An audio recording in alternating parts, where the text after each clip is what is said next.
ابھی سمر ہارون بلور نے نقطہ اٹھایا کہ جب سیلاب آیا کے پی کے میں تو اس میں اتنا ریلیف نہیں دیا گیا اور نہ ہی گنڈا پور صاحب نے جو ہے وہ کوئی کام کیا. تو رانا عاطف صاحب آپ کی گورنر کی طرف جو ہے وہ ابھی بات نکلی ہے، تو ایک تو بتائیے گا کہ یہ جو علی میر گنڈا پور صاحب ورسز علیمہ خان صاحبہ جو ہے وہ جو چیزیں چل رہی ہیں وہ اس کا کیا بیک گراؤنڈ ہے، کیا چیزیں چل رہی ہیں؟ کیونکہ علیمہ خان صاحبہ کو ابھی جو ہے وہ پکارا جا رہا ہے کہ شی از چیئرپرسن، اور کبھی جو ہے انہیں جو ہے وہ کچھ کہا جاتا ہے اور گنڈا پور صاحب جو ہے اس کی مخالفت کر رہے ہیں. تو دونوں فریق ہیں اب آمنے سامنے آ گئے ہیں. میں آپ کی بات کا جواب دے دیتا ہوں. دیکھیں، پہلی بات تو یہ کہ ہم لوگوں کے ووٹوں سے آئے ہوئے ہیں، تو ہمیں تو فکر ہے کہ ہم نے لوگوں کے سامنے جانا ہے. جو لوگ فارم 47 سے آئے ہیں اور جعلی سیٹوں پہ آئے ہوئے ہیں، ان کو کیا فکر ہے عوام کی؟ کیونکہ ان کا تو انہوں نے عوام کے سامنے جانا ہی نہیں ہے. کیونکہ یہ تو 17 سیٹوں والی جماعتیں ہیں، ان کو کیا فکر ہے عوام کی کیا ایشوز ہیں کیا ایشوز نہیں ہیں، گڈ گورننس کی باتیں ہیں. یہ ہمیں لیکچر دیں گے گڈ گورننس کے اوپر، تو ان کا تو بلیو ہی نہیں ہے. ہمیں پتہ ہے کیونکہ ہم نے لوگوں سے جینوئن ووٹ لے کے آنا ہے، ٹھیک ہے نا؟ تو ہمیں پتہ ہے کہ ہم نے لوگوں کی خدمت کیسے کرنی کیسے نہیں کرنی. اور ہماری یہ تیسری باری ہے خیبر پختونخوا کے اندر. تو لوگ انس یہ لوگوں کی جو اجتماعی شعور ہے یہ اس کی نفی کر رہے ہیں کہ لوگ ویسے ہی ووٹ ڈال دیتے ہیں خیبر پختونخوا کے اندر. خیبر پختونخوا کے لوگ سیاسی طور پہ سب سے باشعور ہیں. وہ کسی جماعت کو دوسرا موقع نہیں انہوں نے آج تک دیا، ہمیں انہوں نے تیسرا موقع دیا ہے. سب سے آزاد سیاسی ذہن رکھنے والے لوگ ہیں. تو ہمیں یہ تو پہلی بات تو یہ نہ بتائیں. دوسرا ہے کہ ہمیں پتہ ہے کہ ہم نے لوگوں کے ووٹوں سے آنا ہے، ہم نے 17 سیٹوں سے نہیں اقتدار میں آنا. دوسری بات یہ کہ دیکھیں، میں آپ کی بات کے ویسے ایک دوسرے سوال کا آپ کا عمومی جواب دے دوں. جی دیکھیں، اگر آپ کی میں بات کو آن دا فیس ویلی لوں تو آپ یہ بات تو ذہن میں رکھیں کہ یہ ہماری جماعت کے اندر ہی ہے. ان جماعتوں میں خاندان کے کسی فرد کے بارے میں کوئی بندہ بات کر کے اس کو پارٹی میں رہ کے دکھائے، ٹھیک ہے نا؟ یہ تو خاندانوں کے پورے خاندان کی یہ تو جی حضوری کرتی ہیں یہ باقی جماعتیں جو ہیں، ٹھیک ہے؟ یہ ہماری جماعت کے اندر ہی آپ اس چیز کی تو آپ کریڈٹ دیں کہ اگر لوگ عمران خان صاحب کی فیملی کے اوپر تنقید کرنے کی تنقید بھی کر سکتے ہیں، باقی جماعتیں میں تو وہ بیچارے اپنے ذہن میں سوچ بھی نہیں سکتے. دوسری بات یہ ہے کہ ایسی کوئی چیز نہیں. علیمہ خان صاحبہ جس طرح پچھلے پونے 2 سال سے جس طرح وہ اسٹرگل کر رہی ہیں، دیکھیں وہ سنیں میری بات کو، جب وہ خان صاحب پاور میں تھے نا پونے 4 سال، تو ان کے خاندان کا کسی فرد نے کوئی سیاسی مناظ سیاسی پروٹوکول سیاسی عہدہ نہیں انجوائے کیا تھا. وہ مشکل وقت میں خان صاحب کا اپنی فیملی کا ساتھ دینے آئے ہیں. تو اس کا اس سے کیا تعلق ہے؟ تو میرے خیال میں تو دیکھیں، تو یہ میں نے آپ کی بات کا جواب دے دیا ہے. علیمہ خان صاحبہ بالکل اپنے بھائی کے لیے ان کے حقوق کے لیے ایک سیاسی جدوجہد کر رہی ہیں. تو آپ یہ کہہ رہے ہیں کہ علیمہ خان کا تحریک انصاف سے کوئی تعلق نہیں ہے؟ یہ بڑا ایک فضول سا سوال ہے فرینکلی اسپیکنگ.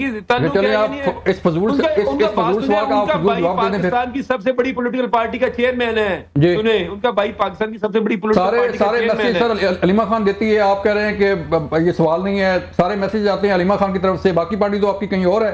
یہ آپ کو ہی آتے ہوں گے. یہ بالکل آپ نے بالکل فیکچولی انکریکٹ بات کر رہے ہیں جو بلوچ صاحب. بھائی جان دیکھیں، ہم تو کور کرتے ہیں نا رانا صاحب، ہم کور کرتے ہیں وہاں پہ جا کے. ہمیں پتہ ہے کہ سارے میسج جو ہے وہ خود دیتی ہیں آ کے باہر. میں نے آپ کی بات کی بالکل نفی کر دی ہے. آپ کی بات بالکل فیکچولی انکریکٹ ہے. تو پھر کیا صورتحال پھر کیوں خراب ہو رہی ہے؟ دیکھیں، علیمہ خان کام پہ کھڑی ہے، گنڈا پور کام پہ کھڑی ہے، پارٹی کہاں کھڑی ہے؟ اور آپ گورننس کی بات کریں، یہ ہماری پارٹی. آپ ملک کے اندر جو حالات ہیں معیشت اس کی بات کریں جویل بلوچ صاحب. اہم یہ جو دوسری باتیں ہوتی ہیں نا ڈائیورژن کی، ان کے بارے میں کوئی بات نہ کریں. اس کا میں آپ کو جواب دے دیا میں نے آپ کو. اس سوال ہی کوئی نہیں ہے. رانا صاحب، وزیر اعلیٰ کے پی کے نے خود بیان دیا ہے، انہوں نے اتنی لمبی چوڑی ویڈیو بنائی ہے. آپ کہہ رہے ہیں کہ طریقے سے بات نہ کریں. میں نے تو آپ کو کہہ دیا ہے کہ کوئی ایشو نہیں ہے. یا تو پھر آپ کے پاس جواب نہیں ہے. میں نے تو آپ کو کہہ دیا بھائی میرے کہ پاکستان کا کوئی ایشو نہیں ہے، ہماری پارٹی کا انٹرنل معاملہ ہے. لوگ تنقید، میں نے آپ کو پہلے جواب تو دے دیا ہے کہ یہ پی ٹی آئی کے اندر ہی ہو سکتا ہے نا. آپس میں بات کر رہے ہیں، آپ کیسے کیا لینا دینا پاکستان کا؟ یہ پاکستان کا ایشو ہے. دیکھیں نا، سیاست میں کوئی چیز انٹرنل نہیں ہوتی. رانا صاحب ملتی ہیں اپنے بھائی کو، باہر آ کے میڈیا ٹاک کرتی ہیں، جواب دیتی ہیں. میں سمجھ چلے میں آگے بڑھتا ہوں. رانا صاحب آگے بڑھتے ہیں. رانا صاحب آگے بڑھتے ہیں. میں سمر ابھی تو آپ نے جو بات کی کے پی کے متعلق سیلاب آیا، ریلیف جو ہے وہ کہا گیا، گنا پور صاحب نے خود یہ آن ریکارڈ ہے کہ ہم خود بنائیں گے ساری چیزیں، کسی سے کوئی پیک نہیں مانگیں گے، کوئی امداد نہیں لیں گے، لیکن آپ کہہ رہے ہیں کچھ نہیں ہو، اور رانا صاحب کہہ رہے ہیں کہ بالکل سب کچھ ٹھیک ہے. 2 دفعہ جو ہے وہ گورنمنٹ آ چکی ہے.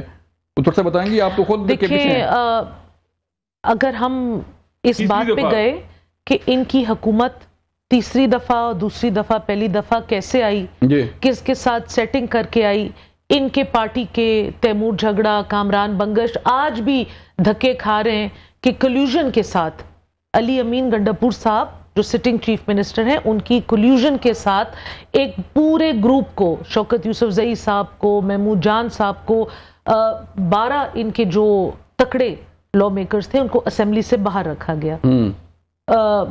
جو عاطف خان صاحب تھے، اسد کیسر صاحب تھے، ان کو صوبائی اسمبلیوں کا ٹکٹ نہیں دے کے گئے. یہ بہت بڑی ڈیل کریک کر آئے ہیں. اب اگر بھائی کہتے ہیں کہ ان کو نہیں پتا، دیکھیں آپ مجھے میری بات کرنے دیں، پھر آپ اپنی باری پہ بات کریں. آپ کو میں نے انٹرپٹ نہیں کیا. آپ پی ٹی آئی کی ترجمان نہیں ہے نا. میں اللہ نہ کرے کہ میں پی ٹی آئی کی ترجمان ہوں. نہیں، آپ مجھے میری بات ختم کرنے دیں پھر آپ جواب دیں. یہ کہتے ہیں کہ دوسری پارٹی جو ہے 17 سیٹ کی پارٹی ہے، یہ وہی پارٹی تھی جو 35 پنجر کا الزام لگاتی تھی. رانا صاحب میں آتا ہوں آپ کے پاس. رانا صاحب بات سن لیں. یہ اب 17 سیٹوں کا الزام لگاتی ہے. پہلے 35 پنجر کا الزام لگاتی تھی، بعد میں انہوں نے کہا سیاسی مفروضہ ہے. انہوں نے بلو ایریا میں 1100 لوگوں کی شہادت کا الزام لگایا تھا. پھر بیرسٹر گوہر صاحب نے آ کے 8 لوگوں کی شہادت کی لسٹ سامنے دی. وہ بھی بہت ایک المیہ تھا. 8 سیاسی ورکروں کی جان جانا کوئی چھوٹی بات نہیں تھی. لیکن 1100 کو دیکھیں اور 8 کو دیکھیں، انہوں نے صرف آواز اونچی کر کے دوسرے لوگوں کے اوپر لان تان کرنی ہے. یہ کہتے ہیں کہ ہم پی ٹی آئی کی انٹرنل معاملات پہ بات نہ کریں، یہ درست بات کہتے ہیں. تو پی ٹی آئی کی لیڈرشپ پھر ٹی وی کیمروں کے آگے آ کے اپنی انٹرنل باتیں نہ کریں. علی امین گنڈاپور صاحب نے جو باتیں کی، علیمہ صاحبہ پہ جو الزام لگائے، اسد کیسر صاحب نے آج جو پریس کانفرنس کی، علیمہ خان صاحبہ نے جو کہا کہ عمران خان کو میری شکایت لگائے گی، یہ سارے انہوں نے آ کے میڈیا سے باتیں کی ہیں. اگر ان کی پولیٹیکل کمیٹی ہے، ان کی جو بھی ایک اندر پارٹی کا سٹرکچر ہے، اس سٹرکچر کے اندر رہ کے، اپنی پارٹی کی میٹنگز کے اندر رہ کے یہ ایک دوسرے کو اچھا بولیں، برا بولیں، بھلا بولیں، ہم لوگ اس پہ کامنٹ نہیں کریں گے. لیکن جب یہ میدان میں آ کے میڈیا کے سامنے اپنا رائے دیتے ہیں تو ہم سب اس پہ کامنٹ تو کریں گے. یہ ان کی جو پارٹی میں رسا کشی چل رہی ہے، یہ اب لوگوں کے سامنے بیان ہو رہی ہے. ہر بندے نے اپنی اپنی صف باندھ لی ہے.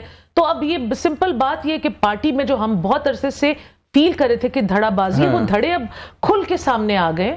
ان دھڑوں نے ایک دوسرے کو آئیڈینٹیفائی بھی کر دیا، ایک دوسرے کے اوپر فوجی ٹاؤٹ ہونے کا الزام بھی لگا دیا ہے.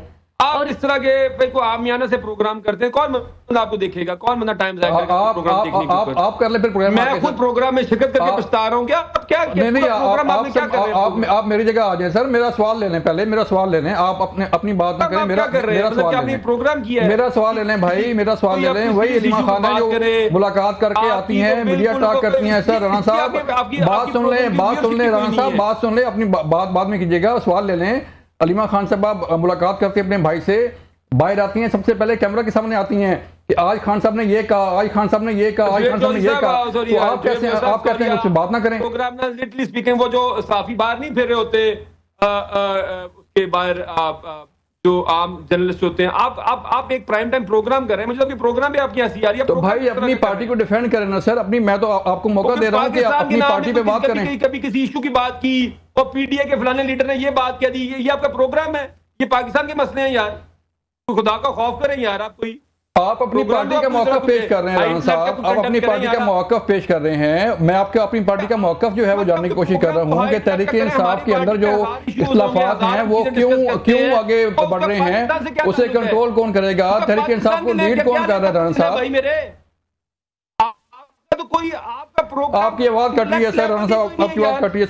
سمر صاحب آپ بتائیے گا، یہ حال ہے کہ نہ تو سوال لیتے ہیں نہ جواب دیتے ہیں، اور پھر کہتے ہیں بات ہی نہ کرو، پھر میڈیا ٹاک بھی کرتے ہیں. آپ کو پروگرام کا پتہ ہی نہیں جویل صاحب، آپ پروگرام کر کے رہے ہیں.